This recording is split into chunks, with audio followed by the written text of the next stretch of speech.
আসসালামু আলাইকুম। প্রাথমিক বৃত্তি পরীক্ষা 2025 বিষয় বাংলা। আমি মূলত আজকে বাংলা বিষয়ের গুরুত্বপূর্ণ একটি টপিকস নিয়ে আলোচনা করব, সেটা হচ্ছে যুক্ত বর্ণ। যুক্ত বর্ণ ভেঙে এটা দিয়ে শব্দ তৈরি করতে হবে অথবা শব্দ গঠন করতে হবে। এটা কিন্তু পরীক্ষায় আসবে। সো এগুলো কিন্তু খুবই গুরুত্বপূর্ণ। আমি এখানে বেশ কয়েকটি 18 থেকে 20টি, মাত্র 18 থেকে 20টি যুক্ত বর্ণ তোমাদের জন্য আমি এখানে গুরুত্বপূর্ণ হিসেবে রেখেছি। ইনশাআল্লাহ এইগুলো করলে আসবে, এগুলোর বাইরে তোমাদের আর পড়ার প্রয়োজন হবে না আশা করি। তোমরা দেখে নাও, প্রথমে হচ্ছে যুক্ত খ। এই অক্ষরটাকে যদি আমরা বিভাজন করি তাহলে আমরা পাই এখানে ক প্লাস মূর্ধন্য ষ।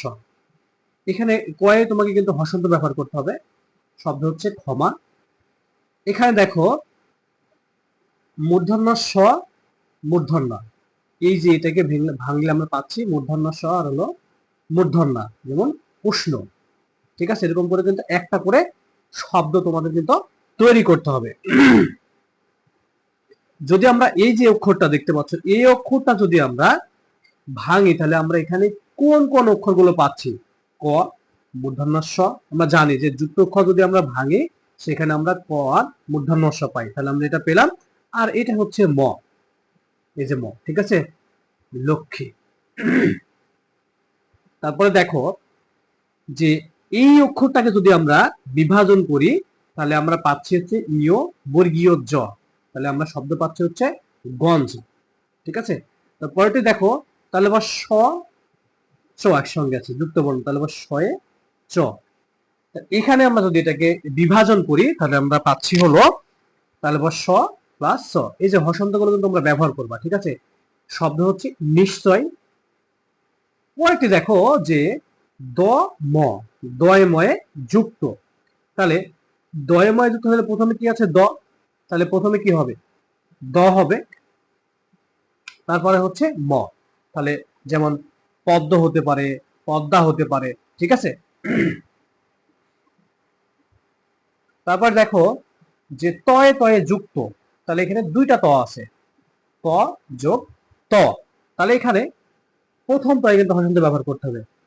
শব্দটি হচ্ছে বিভাজন করার পরে যে শব্দ গঠন করবে সেই শব্দটি হলো উত্তর। পরে দেখো ইয় চ, ইয় চয়ে যুক্ত। তাহলে এটাকে যদি আমরা ভাঙি তাহলে আমরা পাচ্ছি হচ্ছে ইয় প্লাস চ। প্রথম অক্ষরে হসন্ত, আমরা দিতে পারি চঞ্চল, অঞ্চল, ঠিক আছে, কাঞ্চন, এক্সেট্রা। তারপর দেখো যে গুরুত্বপূর্ণ একটি বিষয়, বিজ্ঞান বানানের যে যুক্ত বর্ণটি আছে এটা কিন্তু এখানে বর্গীর জয় ইয়, বর্গীর জ প্লাস ইয়। ঠিক আছে, এটা যদি আমরা ভাঙি তাহলে আমরা এখানে পাচ্ছি বর্গীর জ আর হচ্ছে ইয়। হতে পারে বিজ্ঞান, হতে পারে জ্ঞানী, হতে পারে জ্ঞান। ঠিক আছে, তারপর দেখো যে তয় রফালা, তয় রফালা তোমাদের কিন্তু এইভাবে লিখতে হবে পরীক্ষায়। ঠিক আছে, দেখো এইভাবে, হ্যাঁ, যেমন ছাত্র। এছাড়া আরো অনেক শব্দ আছে তোমরা ব্যবহার করতে পারো, এটাই যে ব্যবহার করতে হবে এরকম না। তারপর দেখো যে যেটা নয়ে দয়ে যুক্ত, এটা ন প্লাস দ, আনন্দ। এছাড়া আরো যে ওয়ার্ড আছে তোমরা এগুলো ব্যবহার করতে পারো। এখানে বেশ কয়েকটি ওয়ার্ড আমি আলোচনা করলাম, এগুলো কিন্তু খুবই গুরুত্বপূর্ণ। আরো বেশ কিছু যুক্ত বর্ণ রয়েছে, আমরা দেখবো এখন।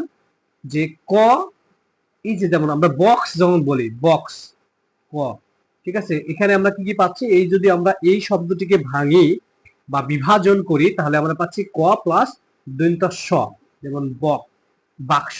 ঠিক আছে, তারপর দেখো যে যদি আমরা এই যে এইটাকে ভাঙি মূর্ধন্য আর ট পাচ্ছি কিন্তু, যেমন ঘন্টা, মূর্ধন্য ট, ঘন্টা। ঠিক আছে, তারপর দেখো এটা এখানে কিন্তু দন্ত স্বয়ময়ে যুক্ত, দন্ত স প্লাস ম, তাহলে কি স্মরণ। তারপর দেখো যে টয়ে থয়ে, টয়ে থয়ে, তাহলে ত থ যুক্ত, উত্থান। তারপরে দেখো যেটা নয়ে ময়ে যুক্ত, যেটা ন আগে তারপরে হচ্ছে ম, জন্ম। সব শেষে যেটি রেখেছি সেটি হচ্ছে এখানে দেখো এটা যে মূর্ধন্য ন ড, মূর্ধন্য নয় ডয়ে যুক্ত, যেমন কাণ্ড। এই ছিল মূলত যুক্ত বর্ণ থেকে সব থেকে গুরুত্বপূর্ণ যে যুক্ত বর্ণগুলো এখানে আছে। আমি মোট 18টার মতো এখানে যুক্ত বর্ণ লিখেছি। ইনশাল্লাহ তোমরা যদি এগুলো প্র্যাকটিস করো তাহলে আর অতিরিক্ত তোমাদের যুক্ত বর্ণ পড়ার প্রয়োজন হবে না আশা করি। ক্লাসটি এই পর্যন্তই। আসসালামু আলাইকুম ওয়া রাহমাতুল্লাহি ওয়া বারাকাতুহু।